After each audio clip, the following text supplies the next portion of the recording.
for determining the ACI design moment capacity phi mn of the beam shown in the figure if Fc prime is equivalent to 28 megapascal and Fy is equivalent to 420 megapascal. So we have here 328 mm diameter rebars. The width of our beam is 250 millimeters. The effective depth is 385 millimeters, and our steel covering is 75 millimeters. So for our solution, first we're going to determine the first equation for the minimum steel area, given by the equation 0.25 square root of Fc prime Fy times the width of the beam times the effective depth. So our Fc prime is 28, our Fy is 420, the width of our beam is 250, and our effective depth is 385. So and this is equivalent to 303.1590 square millimeters.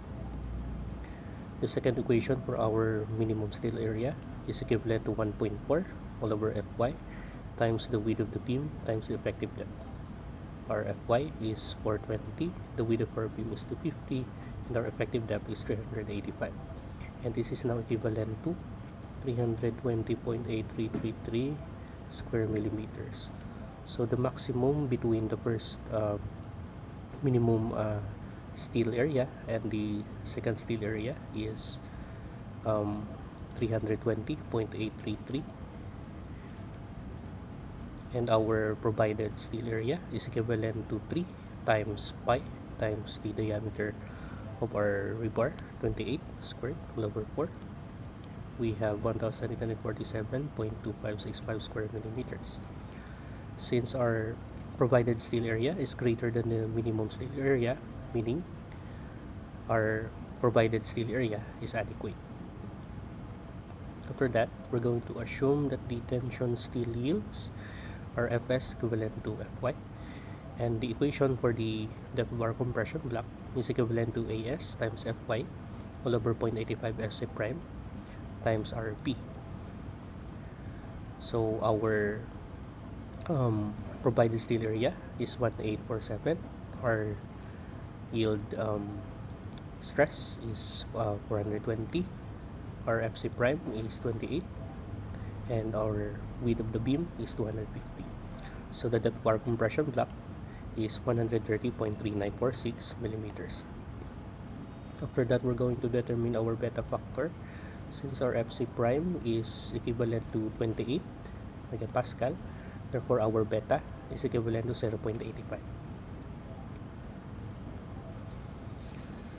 For that, we're going to determine the location of our neutral axis, A all over beta, so 130.3946 divided by 0.85. The location of our neutral axis C is equivalent to 153.4054 millimeters. The yield stress for our steel is equivalent to Fy all over Es, so 420 divided by 200,000 will get 0.0021. After that, we're going to determine the strain of our extreme tension steel, which is equivalent to 0.003 times D minus C all over C. Our D is 385, our C is 153.454.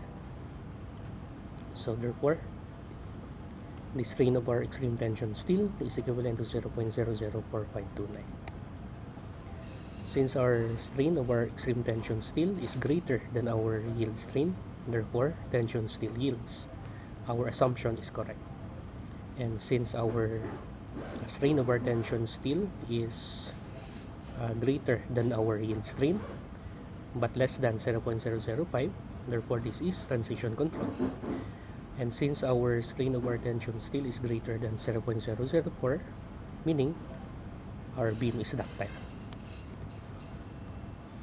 For that, we're going to determine our nominal moment, and this is equivalent to As times Fs times D minus A all over 2. Since our assumption that our steel yields, therefore our Fs is equivalent to Fy. Substituting the values for our provided steel area, the yield stress, the effective depth and our depth of our compression block, our nominal moment is equivalent to 248.118 kilonewton meter. After that, we're going to make use of the derived equation for our strength reduction factor for tied columns, and this is equivalent to 0.65 times the strain of our tension steel minus the yield strain times 0.25 divided by 0.005 minus the strain of our minus the yield strain. So 0.65 plus the strain of our tension steel 0.004529 minus our yield strain 0.0021 times 0.85 all over 0.005 minus our yield strain, which is 0.0021. Our strength reduction factor is equivalent to 0.8594. After that, our strain capacity for our flexural strength phi times mn is equivalent to phi, which is 0.8594 times our nominal moment, which is 248.1182. Our strength capacity is phi mn is equivalent to 230.2328 kilonewton meter.